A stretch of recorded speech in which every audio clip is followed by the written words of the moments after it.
Welcome to the Penny Bloom Podcast. Ain't another place that has got more bombast. Romp past your mom, dad's listening to Tomcats. Talking everything that make you sad. We don't want that. We're here to make you smile. Put your mind at ease. Peace, love, and bloom, and always praise Keanu Reeves. This what we about. This some weeding now. We'll talk until we can't no more, and then we peacing out. Alright, let's go. Penny Bloom Podcast. It's the Penny Bloom Podcast. Penny Bloom Podcast. It's the Penny Bloom Podcast. Penny Bloom Podcast. Penny Bloom Podcast. Hello, everybody, and welcome into another episode of the Penny Bloom Podcast. It is I, Colton Robertson, and you're back for our 52-year journey through film. I am joined by Joseph George. What is up, homie? What up, what up? Always a pleasure to be here. Oh, and it's always a pleasure to have you, and we've got a good one this week. We are also joined by Tavarus Pennington. What's up, homie? What's going on? Good to be here. No. Oh, it's so good to have you, especially for a movie so damn good. Mm-hmm. We're in the year 1991. Last week we covered Goodfellas, which I did not anticipate would be a reprieve in between Dead Poets Society and this week's Boyz in the Hood. This fucks you up. This fucks you up good. This one made me cry quite a bit, as it is wont to do. We are on a streak here, and I don't know how Malcolm X is. I've never seen that, but I don't think it's going to be particularly like all happy. Probably not the most likely of scenarios. But man, yeah, I've been crying a lot, and the television and movies that I've been watching, and I'm not complaining about it. It's good you're cry you're to getting have. some emotionally resonant entertainment. You know what I'm saying? Yeah. No, I haven't cried like that. Maybe ever? No. Maybe. I mean, Boyz in the Hood. That's one where it's like you finish the movie, and that's when you go, I'm not going to watch that for a while. Yeah, exactly.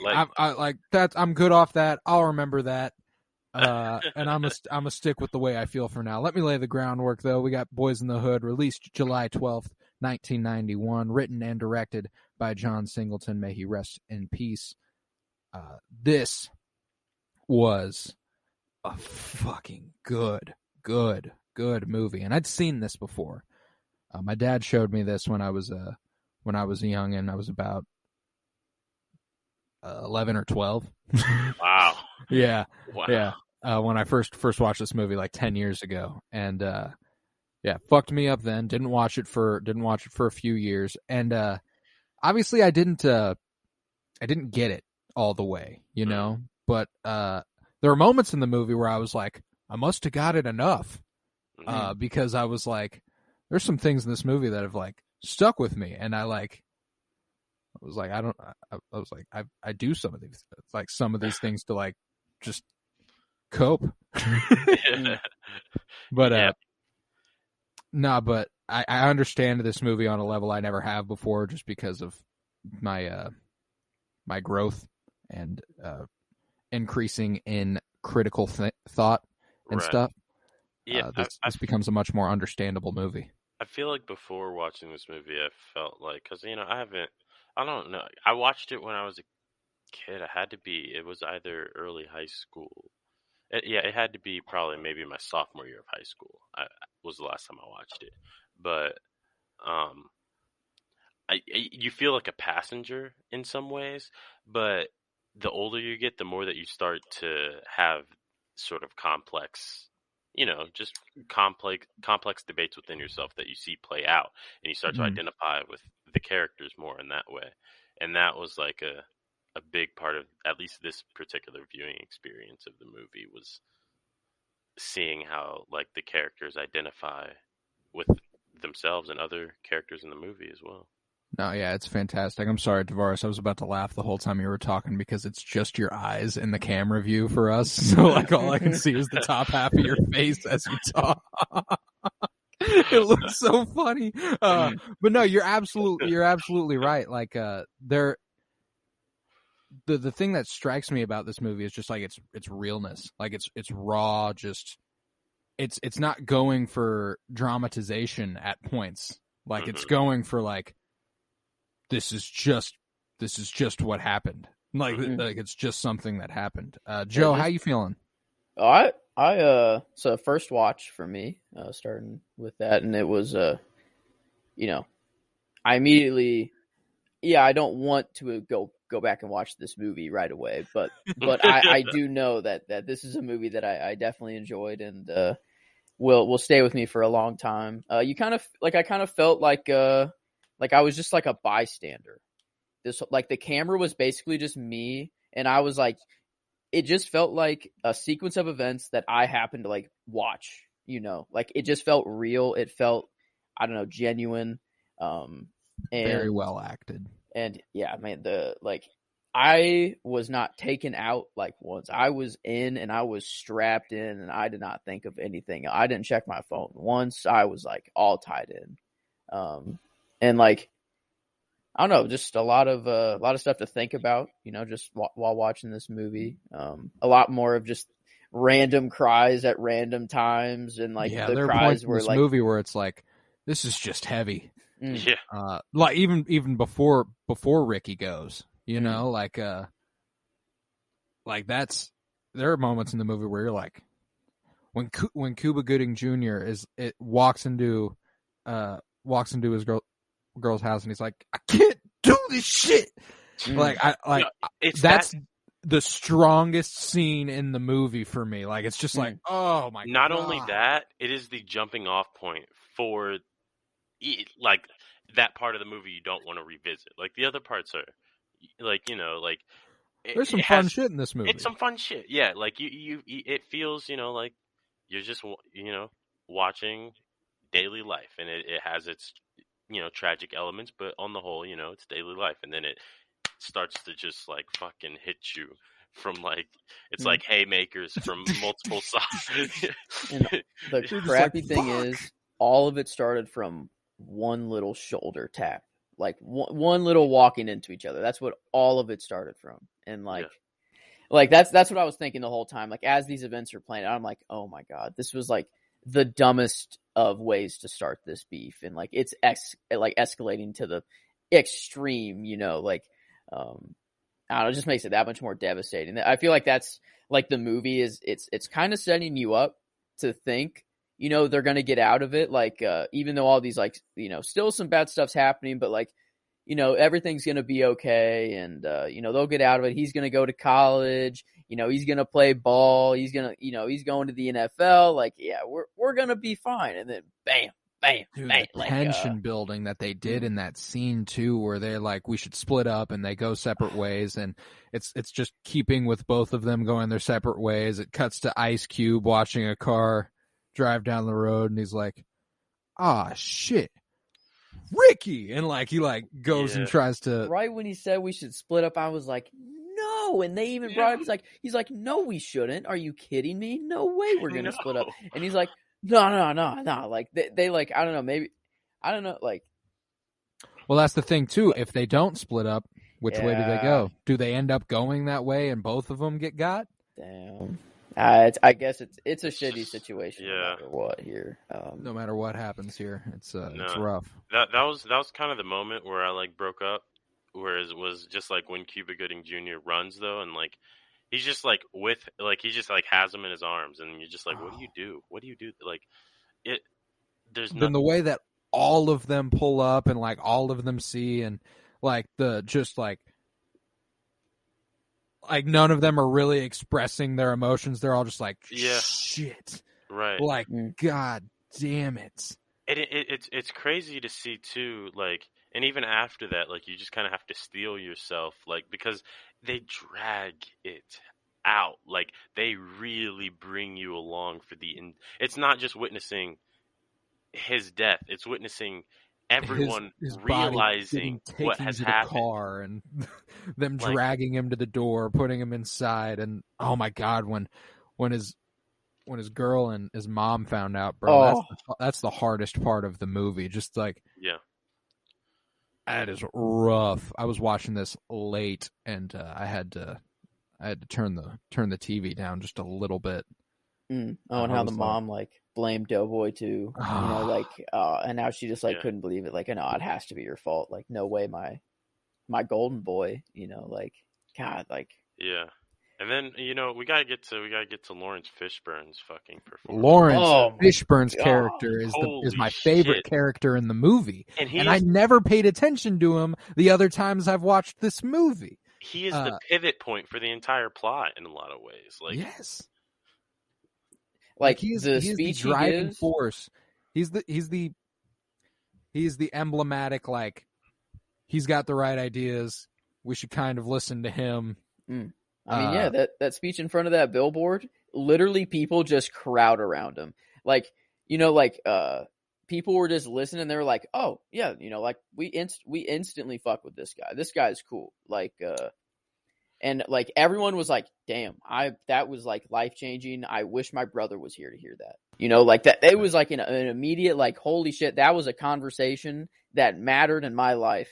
And I mean, just so, like, I don't know. I thought he was going to be a piece of shit at the beginning. They kind of played him off to be like this mean, like, dick at the beginning. I'm like, no way. Like, that's going to be him. That's a real thing, is like the people that come off in that ways usually are just, I don't know, like, they just have their own way of, like, communicating lessons.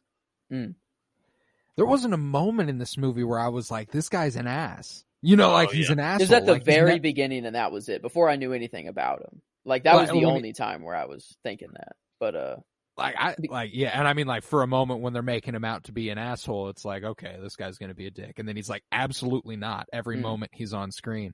Yeah. I think, like, the biggest missed opportunity in this movie is not utilizing Angela Bassett more.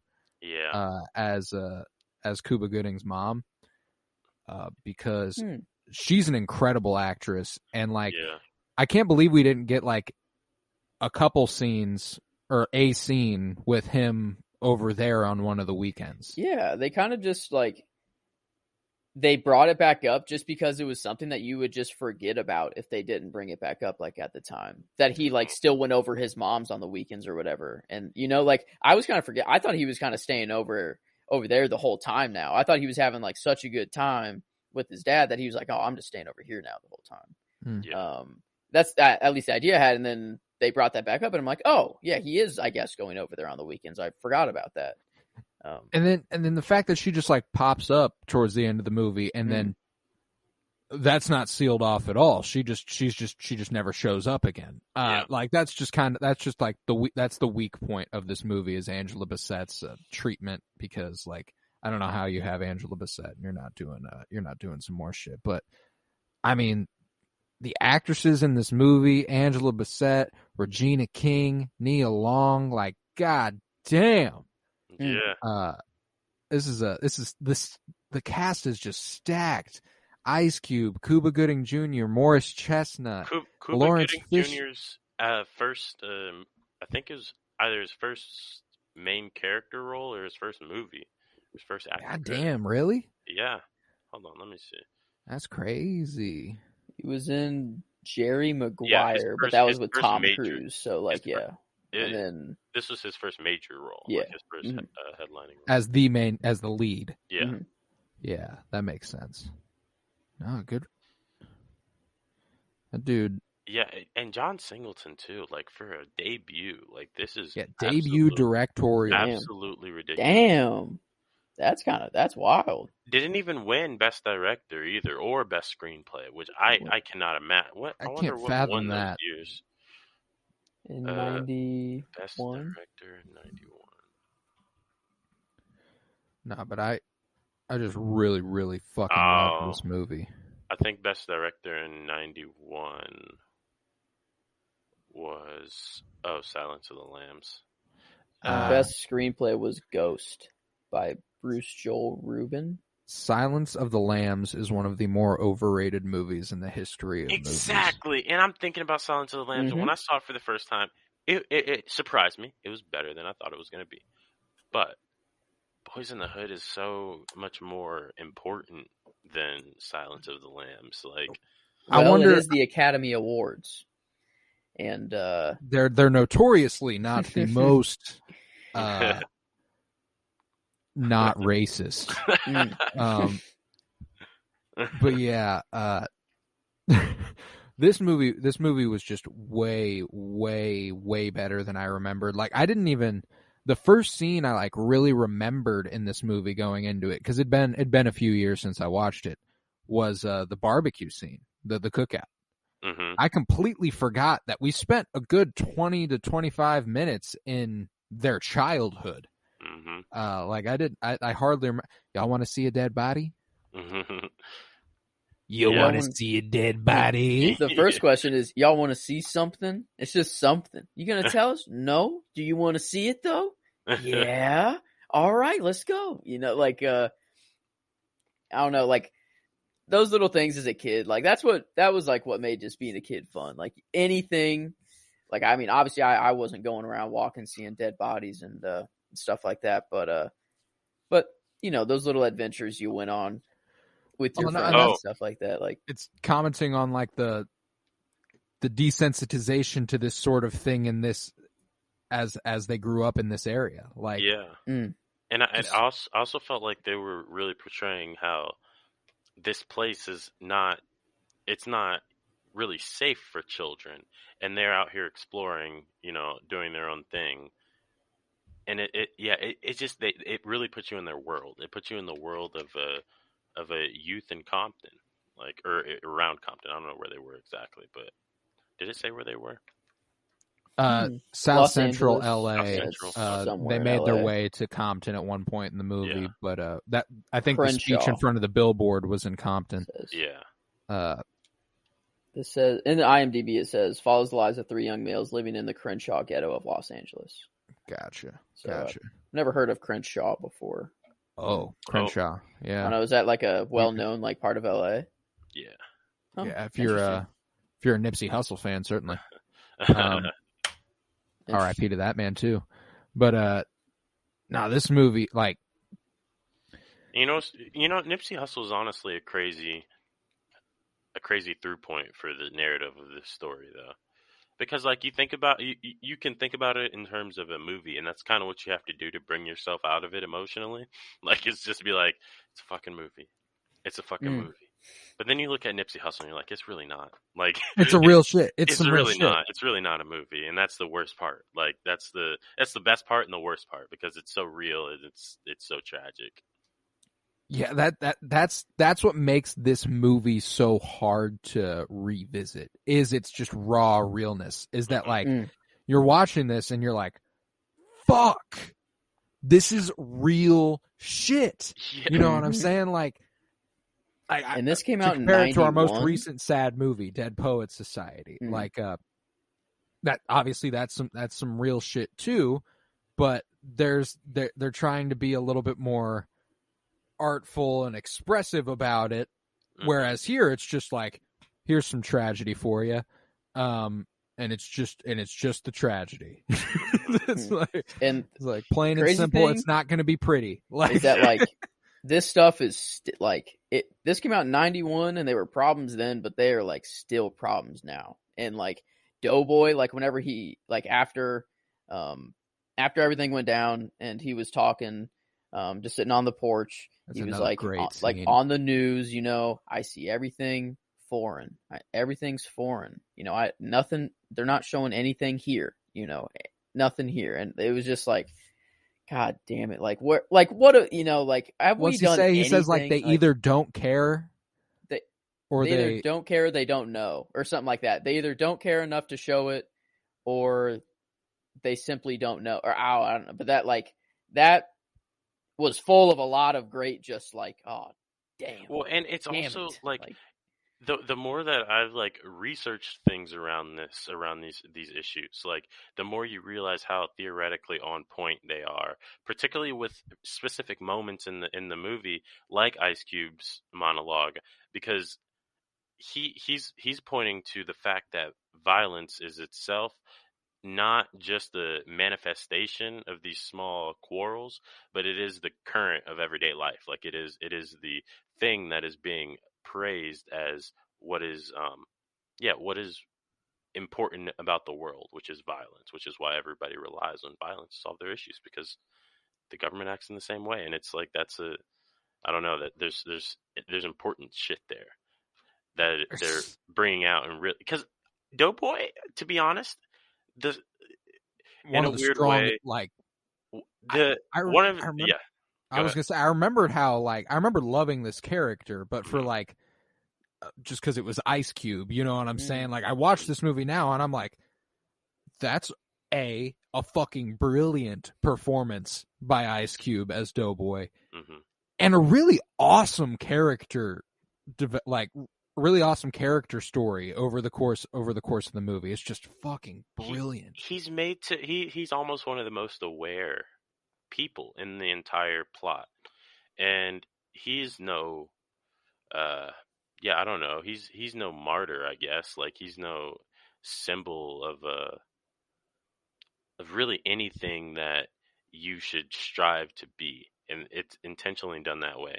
But he understands that. Yet he also understands why he is that symbol, I guess. I don't know. He expresses a lot of self-awareness throughout. I love that when he came back and they like gave him shit because he's like, yeah, I read some shit. Yeah. And he'll critique the cycle of violence, like the entire premise of it. He'll say, how do we ever get out of this? People don't stop acting tough. Like, after they bumped Ricky's shoulder, and they're like, shut up, you do the same thing. And he was like, yeah, I know. Like, yeah, I know. It's like, man, I'm on the IMDb quotes right now, and oh my, it is full of like strong. It's kind of funny because you have like Fishborn's quotes that are like deep and super meaningful, and then you also have like you ain't going to college to talk to no bitches. Yo, black ass posted to learn something. You're gonna be right. You're learning to do poetry or some shit. You have like that next to it. So you're reading like, any fool with a dick can make a baby, but only a man can raise his children. Like, I like that was a line where I was like, oh, like, that's a prevailing line. Like, I've heard that separate from this movie. Yeah. Like, which he had so many lines that I was just like, oh, Furious God. Styles too. The strongest character name I've ever heard in my life. Furious Styles? The coldest name. Like, damn. I would do all the chores if he was my dad. Like, how about that moment where the cop was like, something wrong? He's like, yep. It's just a shame you can't see it. Like, damn. Yeah. There was, fuck. Give me the motherfucking gun, Trey. Yeah, that was that was a symbolically strong scene to me shit. too. Like, yeah, the way that he's just like kind of standing in front of the door and he positions himself as the person that he is going out there to find is really important, because it calls back to the thing that he was saying when they were first walking to the billboard in Compton. When they get out of the car and Ricky is like, yo, what you doing? Like, you got us out here walking around Compton, and they're looking around, checking the surroundings. And he's like, I can't remember specifically what it was, but he was like, basically, you got to stop being afraid of your own people. And that's like a really, like, people surround, and he's just like, I will not be interrupted. Like, I'm gonna go ahead and keep going. People approach, and he just keeps going.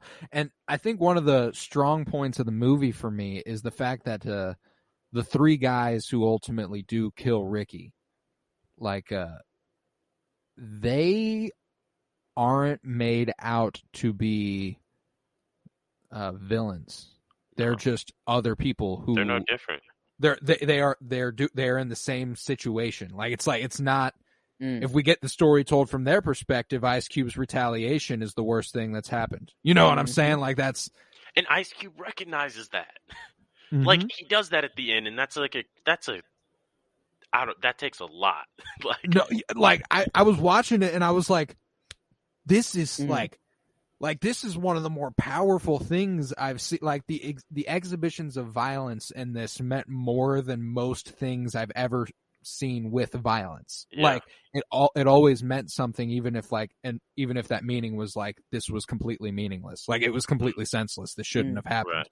Oh yeah, that's another Furious Styles quote.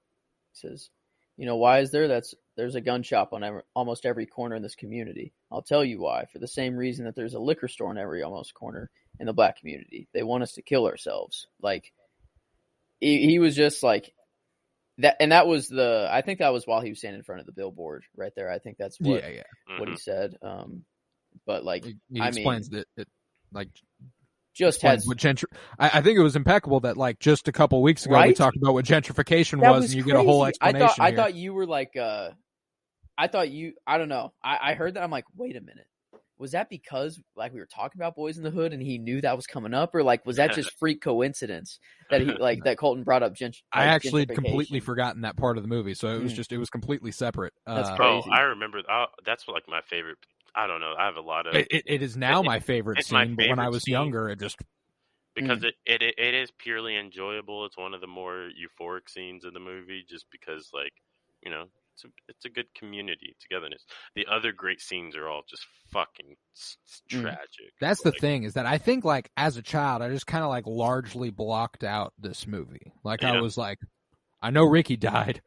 Yeah, you look at the big things that happen. You're like, whenever it's just like people talking or like doing some stuff as a kid, you're like, yeah, okay, whatever. But then when someone dies, you're like, oh, I think that like. Really, if you were ever like sad in a movie as a kid, it was just because someone died, and like we really didn't get sad for like like a love between two people, or like like more complex like emotions we really couldn't like get sad from or whatever. But like I don't know, I'm glad that I moved to tears. Like that, you are more emotionally intelligent than you once were, like as a youngin. This was definitely maybe we should add a tier scale, like 1 to 5 is like fill in the tier bucket, fully up. Like you could fill an Olympic sized pool of tears with that movie. And then like a 0 is like, you didn't, dry. You needed eye drops to watch that movie. Yeah. But man, like, and like with that billboard scene, like you have the people that are walking up and you're like, oh, are they going to are they going to mug him? Or are they, is this going to be violent, whatever? But then like, he's just standing there like, I think that was says definitely a line part like, of the you can't point. be afraid of your own or something like that. Like, like it was like, he was making the point, like he tells them that before that happens, and then everyone approaches and he doesn't hesitate. He's just like, everything is going to be fine because we're going to handle it like things are fine. Because nothing's wrong. Nothing is inherently wrong with the situation here. Nothing needs to go wrong. So why are we projecting that onto the situation at all? Right. He's like he's an example of the way in which he's an example of the way in which you command respect through your I don't know, just like by displaying yourself in a certain way, in a way that is, not outwardly aggressive, outwardly suspicious, I guess, is because he goes up there, he looks like a professor or something, Yeah, he's lecturing, right, and they see that and they understand that he's not someone who is threatening. He is not someone who is dangerous or trying to be at all. There's no reason for them to be skeptical of him, and that's like a certain position, because Doughboy can't exude that same nature, but Doughboy has a very different background,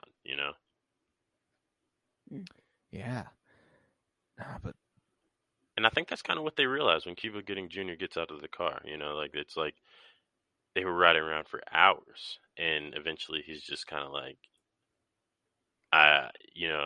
I'm not cut out for this shit. And he's crying in the car. He's deeply sad, and he's like, this isn't where I should be right now. Right. And Doughboy understood that too. And that was one of the best things about that scene, is that Doughboy was like, no questions asked. That tracks. Like I expected this at some point, probably. And that whole sequence when Lawrence Fishburne is stopping him from leaving, sends him to his room, he sneaks out and then goes ahead and hops in the car and then realizes like his dad's words got to him, like he was like, yeah.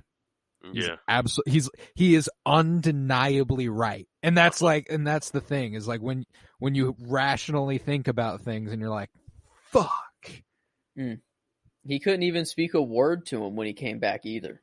Like he did the right thing by getting out, but like he still fucked up for going in the first place, which is like, and that's the thing is that he's so disappointed in himself that he's like, I can't even begin to defend myself. Like, and Lawrence Fishburne doesn't say anything to him either because he's like, I am so fucking glad you're here, but don't ever do that shit again. Yeah, exactly. Like he's still pissed.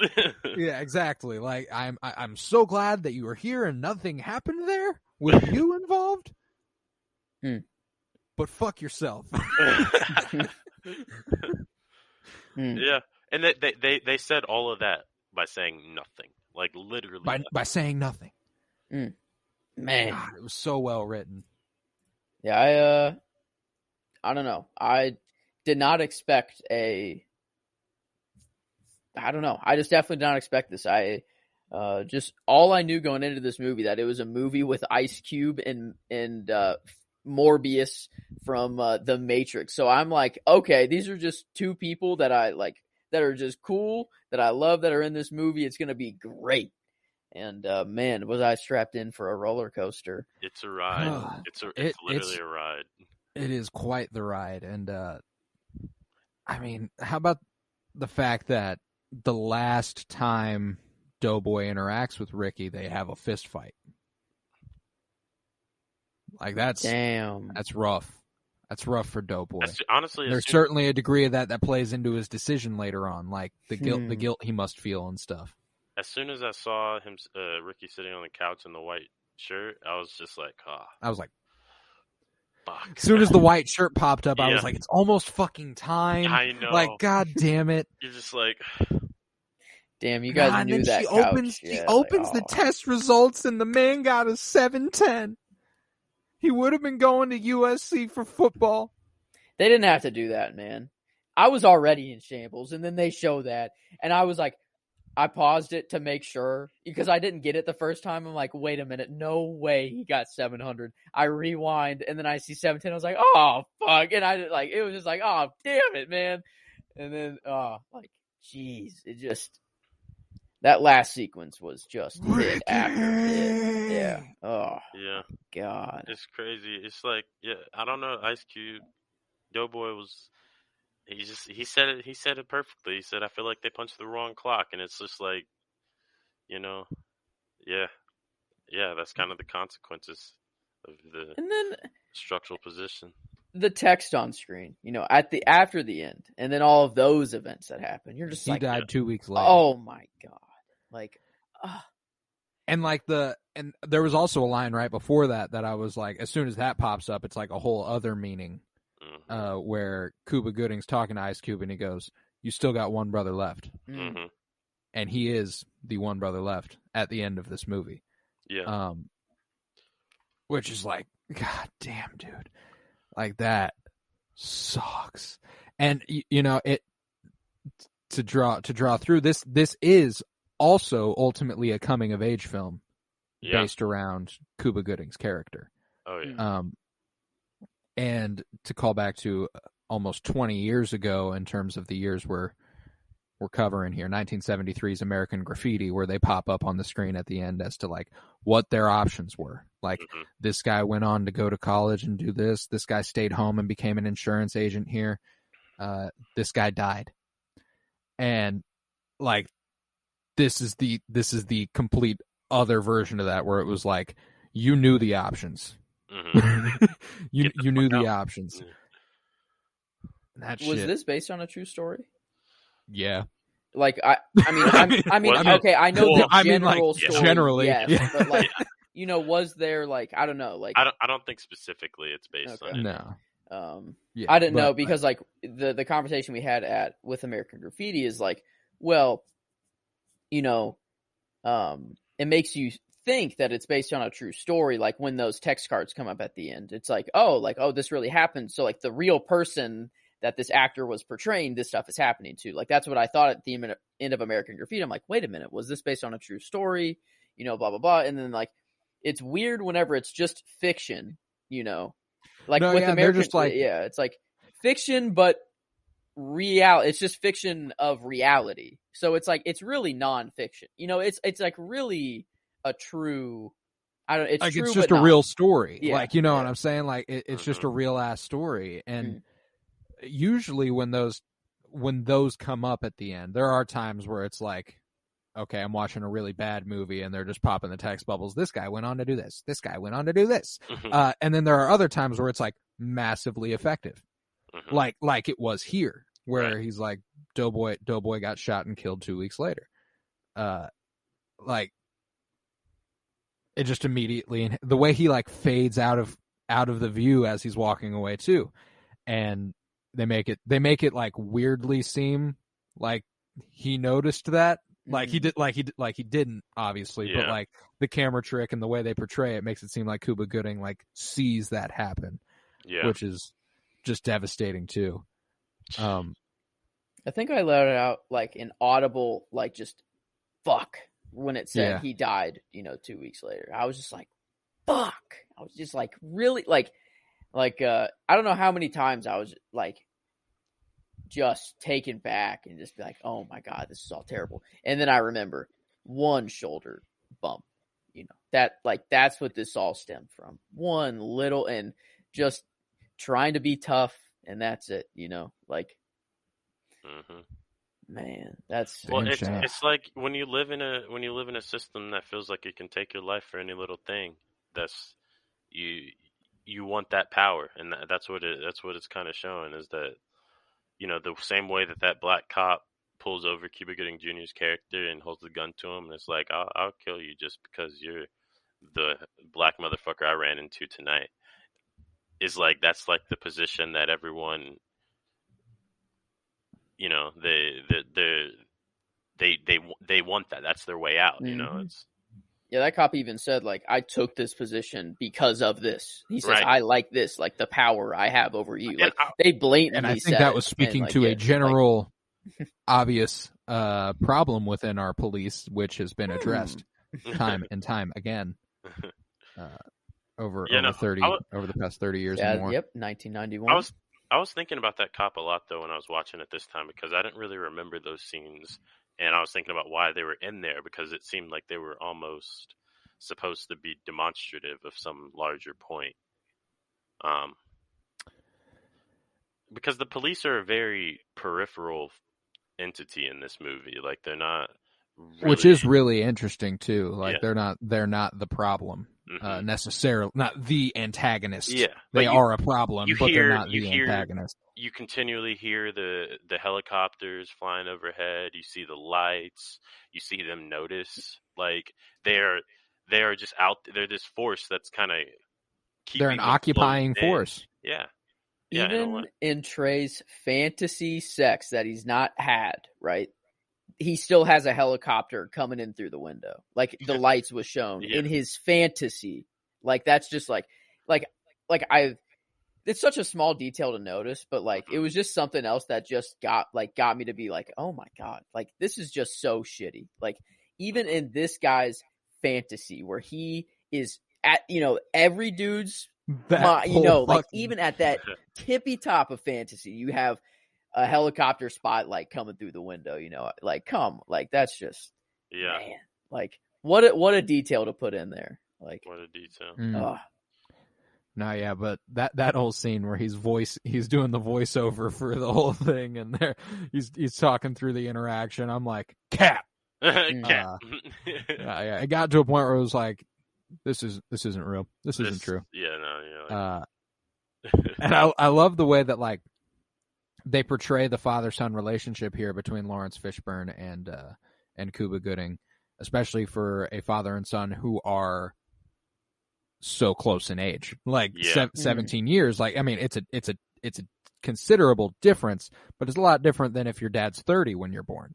You know what I'm saying? Like a 30-year age difference is a lot bigger than 17. So like the way they relate as he's like cutting his hair and stuff and just like talk to each other, like with a balance of like a friendship thing that you feel more along with the fatherhood thing. But like he gets in his face, he's like, "You had you some pussy?" Yeah, he's asking him like normal questions, he's answering, yep, whatever. And he's like, and this is his way of trying to parent.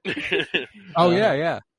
And I mean, teaches him a valuable lesson there. He's like, what I tell you, even in his fantasy sex, he's like, no, what I tell you, son, you always got to use something. Even if she's telling you she's always on the pill. Always got to wrap it up, even if she's on the pill. And like these were the messages that I think stuck with me from when I was young and watching this movie. I was like, okay, safe sex.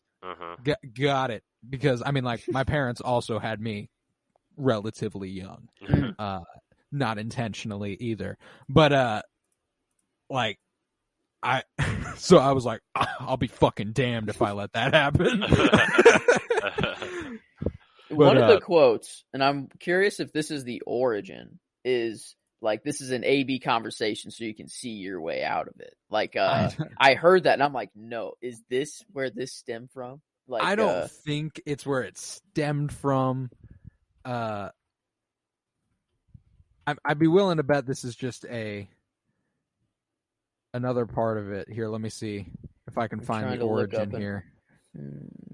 Wait, the origin of what? Like this is an A-B conversation. You can see your way out of it. Oh. And then he was like, yeah, you could see your way out of my ride. You could see your cripple ass walking all the way home. So, okay, maybe, yeah, it's not the origin probably because he played on the joke, Yeah. Like I think it's definitely an established thing. He's just saying it. But no, that was another fun part of this movie is you got that essence of them just hanging out. Like, and I really, really love shit like that where it's like, it's just people together. Yeah. In mundane situations, sometimes not so mundane. And just the realness of it. And the whole, like, what purpose do you think the misogyny streak served? What do you mean? Like do you think there's any purpose to like Regina King's character taking offense to being called a bitch and a hoe, but then like not like there's nothing bigger there going on. Like she's just like they just like kind of point out like don't say that, and then that's like it. Yeah, but I mean, Doughboy was he just straight up was like, because that's what you are, and then like they ended it like kind of there, like it was just like. Well, I think that is probably John Singleton trying to put us in the shoes of this culture in once again a very real way, and it's a misogynistic culture at base, and he doesn't really, John Singleton is kind of at fault maybe for some of that portrayal as well. But I mean, it was 1991. But there is certainly a degree of realism here, obviously too. I mean, misogyny is very real and happens in this very way quite frequently. Like I knew guys who called women bitches and hoes. Like, I mean, if they're telling the true story, like of how it is, like this is just how it is, this is real. And it's, I mean, they're not going to shy away from showing you the blood and the gore. They're not going to shy away from showing you the, harsh reality of just human interaction too. So, right. I mean, yeah, I guess it's, that's kind of the only time in the movie where I guess they address it head on,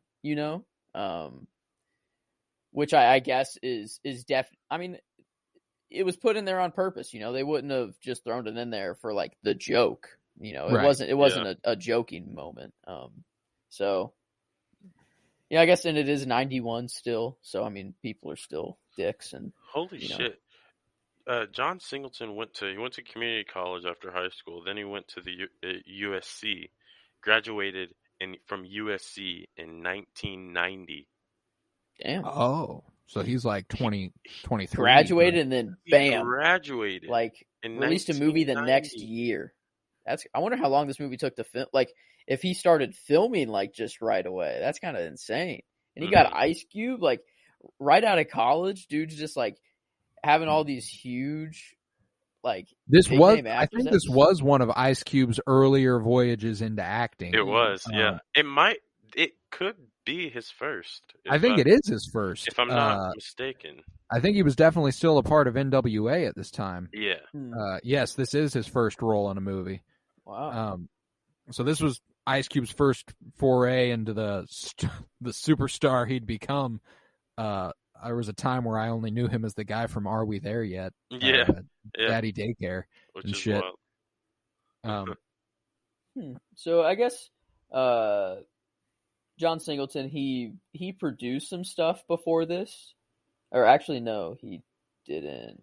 Never mind. Yeah, this was his first. This is his first thing, like on IMDb. There's nothing older than Boyz in the Hood for him. That's crazy. It says he was 24. He's the mailman.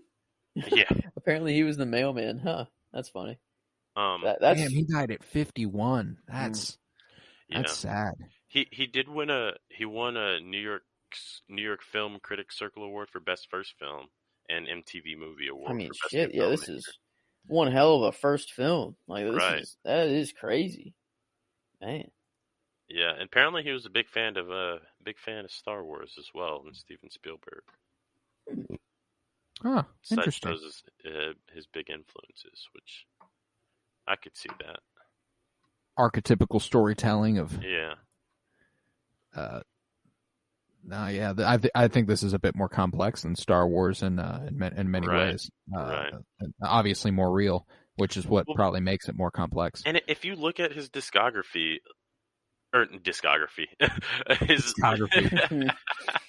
movies, his filmography, that's what it's called. Boyz in the Hood, Poetic Justice, Higher Learning, Rosewood, all in the 90s.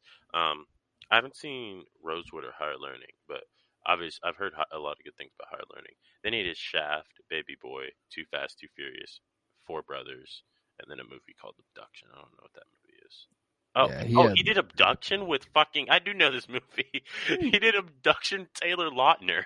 You know this movie. Oh, shit. Yeah. That was directed episodes of Snowfall and Empire and... That was his last movie director credit, though. That's wild. That's kind of tragic. That is kind Abduction of tragic. is not a great movie. Hey, but he went out on a roll with some television, though. Empire... Billions, Snowfall, that's strong. Mm-hmm. Yeah. But nevertheless, this movie was like, I can't believe this is a directorial debut. You know, getting a directorial debut put in the, national, like the Congress Library for fucking film, whatever the fuck it's called. Oh, it's in there? Yeah. Wow. Damn, I didn't know they the Library of Congress did that. Yeah. I guess it makes sense. The Boyz in the Hood, Library of Congress. I think Star Wars: Return of the Jedi was added this year. There's they still make additions to that and stuff. So people got to realize Return of the Jedi is the goated movie out of the original trilogy. It is the one. It's true. Boyz in the Hood and the Library of Congress. That's and it is an intensely American movie. This is I'm shocked the Library of Congress was willing to acknowledge its realness. I guess at one point you just can't deny it. It's right there. You simply can't. America saw it. America saw that movie. And a lot of people probably were like, damn, that's true, but I'm going to go back to my life exactly the way I did before, that's probably how it was in 91, which is sad, but. No, yeah. And I mean, I'm trying to think of how this coincides with Ice Cube's rap career, because I mean, Straight Outta Compton came out in 1988. So he's been famous for a couple years at this point. Let's see when he went solo. It's weird to think about this movie alongside a movie like, God, what was it called? What's it called? Compton, the NWA movie. Oh yes, Straight Outta Compton. Straight Outta Compton. Yeah, thinking about this movie alongside a movie like Straight Outta Compton is wild, because that just sort of enhances a lot of what is kind of the historical period that the ideas for Boyz in the Hood is coming out of. Yes. And I mean, Ice Cube's career at this point, he's going solo. He's breaking out to become a solo star at this point. It's like a couple months after this movie's released that No Vaseline comes out, his diss track against all the members of NWA. So like like that's what's awesome too, is he was also writing, like, I think in Straight Outta Compton you see like a little bit after this he starts writing Friday. Mm-hmm. And like this is just like a really big turning point for Ice Cube's career right here in Boyz in the Hood, which is really, really cool, because he's got like the fucking Big 3 basketball league that airs on ESPN and shit, and he's got billions of dollars, like millions. Oh, he's just known as a guru. He's like 50 Cent. Like, he's like the original 50 Cent, honestly. 50 For real. He's not like 50 Cent. 50 Cent is like him. Curtis that's true. Jackson.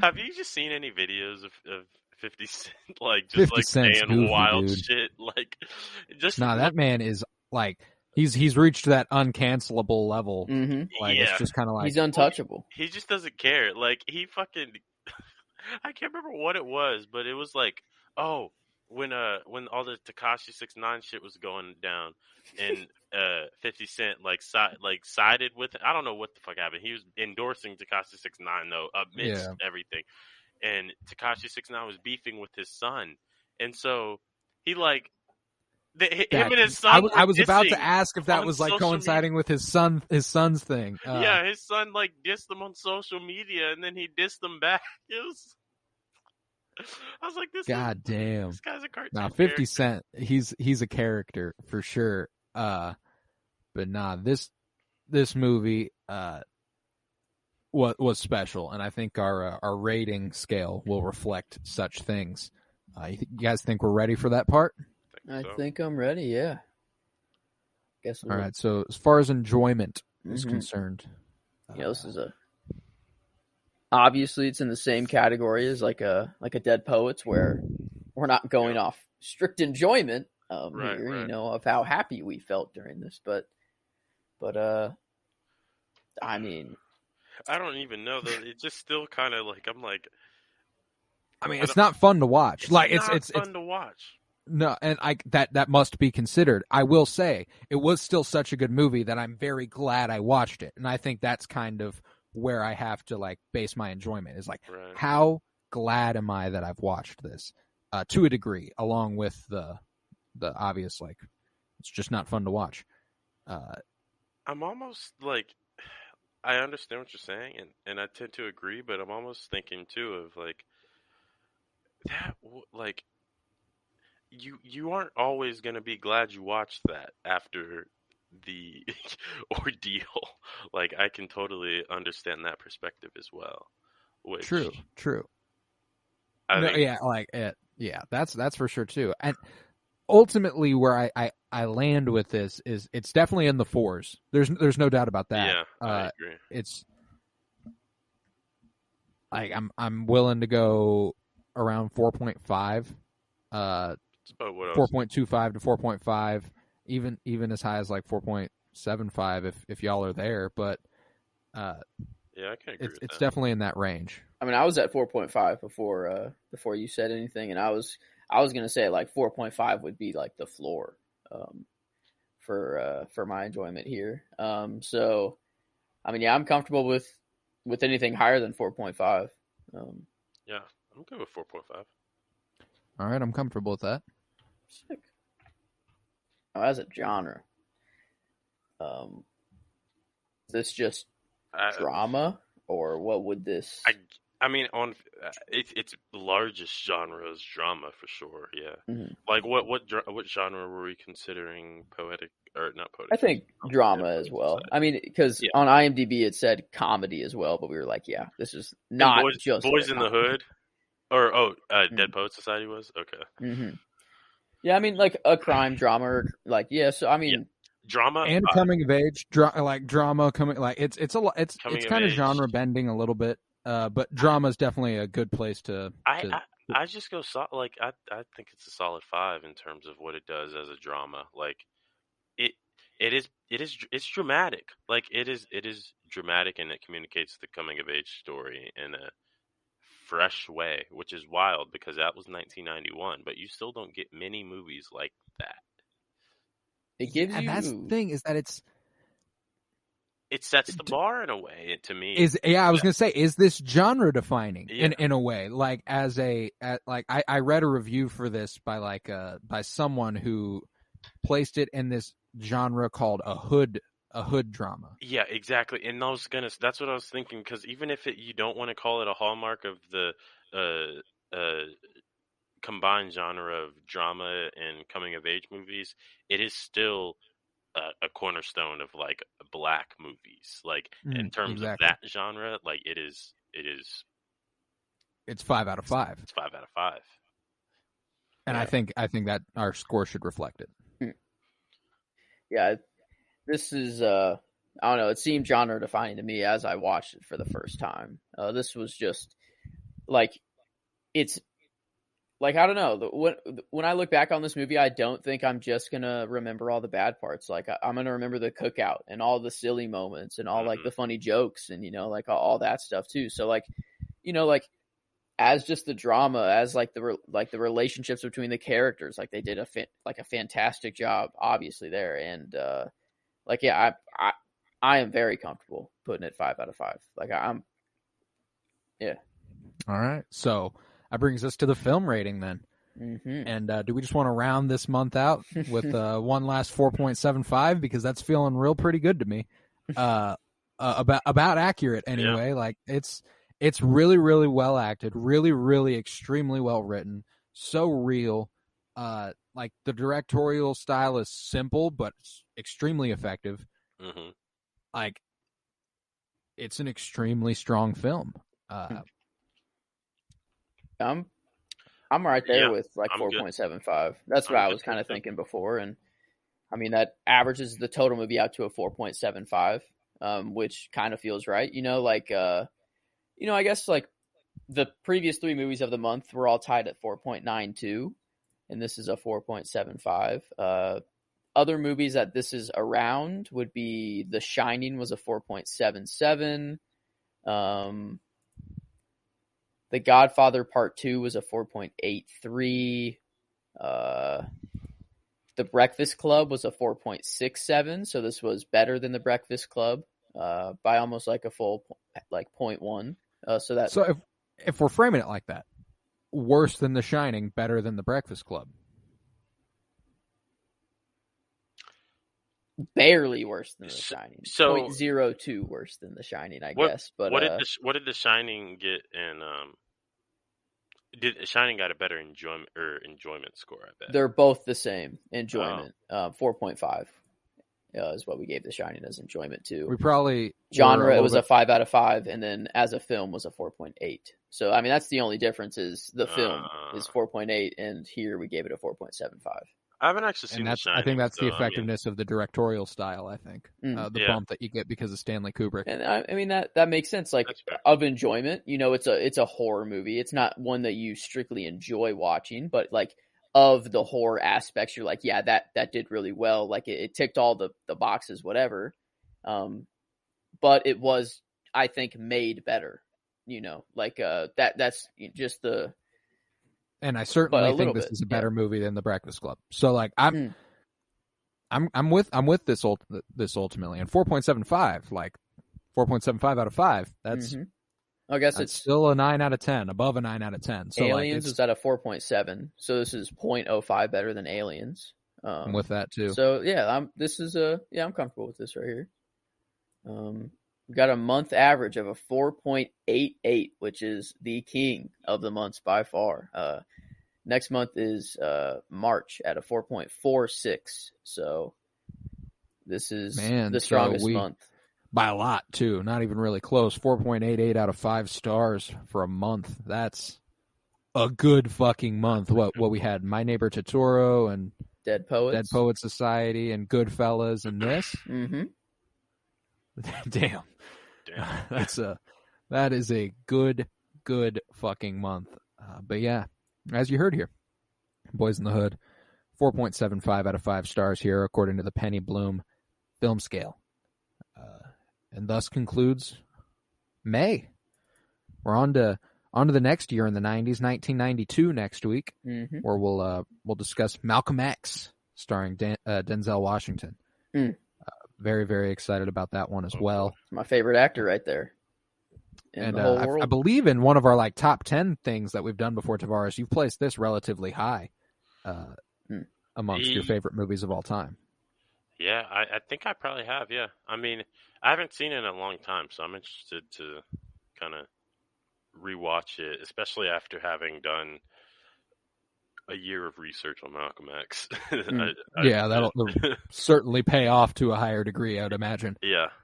Or to a lesser degree. You never know. You might be like, well, I don't know that I like the way this was portrayed. Yeah, right. Yeah, you might know too much, actually. Yeah. But I hope they would do a good job. I mean, with Denzel, I love Denzel, and this is a Denzel movie I haven't seen, so I'm super excited for this one. I've been waiting for this one to come up for quite a while. My brother's starving. So yeah, I love me some Denzel, and I don't know. I guess I don't know how I haven't seen this movie of his, but it's a long one, so buckle in. I'm ready. Yeah, we got another long one next week, nearing the 3-hour mark, if not there, which will be what we've had: Godfather, Godfather 2. Have we had any others that were Apocalypse Now? 3 hours and 22 minutes for Malcolm X. I think that's our longest movie far and away. Is that longer than Endgame? Oh yes. Endgame is 3 hours and 2 minutes. Yeah. Damn. Endgame is 3 hours? Mm-hmm. I just watched Endgame again a couple weeks ago. It did not feel like 3 hours. It's impeccably. It's paced very, very quickly. Yeah. That's for sure. But shit, guys. Yeah, I think that concludes it here. I was Colton Robertson, joined, of course, by Joseph George. Thank you very much. Thank you for having me. Always a pleasure. Oh, it's always a pleasure to have you, and thank you, Tavarus Pennington, for being here. Oh yeah, it was a great time. Great time indeed. I look forward to talking to you both for next week's 1992's Malcolm X. If you would, head to patreon.com/CoroBloom, where you'll find well over 23 hours of exclusive content at this point, updating that all the time now. Tons of little snippets. We just recorded a little something on what we've been watching lately before we got into this discussion. It's a lot of fun. So go check it out over there. Follow on Twitter @PennyBloomPod, where if the movie is to change week to week, I just said that it'd be 1992's Malcolm X, and it will be 1992's Malcolm X, but if it were to change, you'd find out on Twitter @PennyBloomPod. Follow on Instagram @PennyBloomPodcast. Go on Apple Podcasts and Spotify. Leave a rate and review only if you felt good about it. Please don't leave bad reviews. That shit hurts my feelings. Yeah, so with that, peace, love, and bloom. And prophesizing on God, religion, bitches, and all.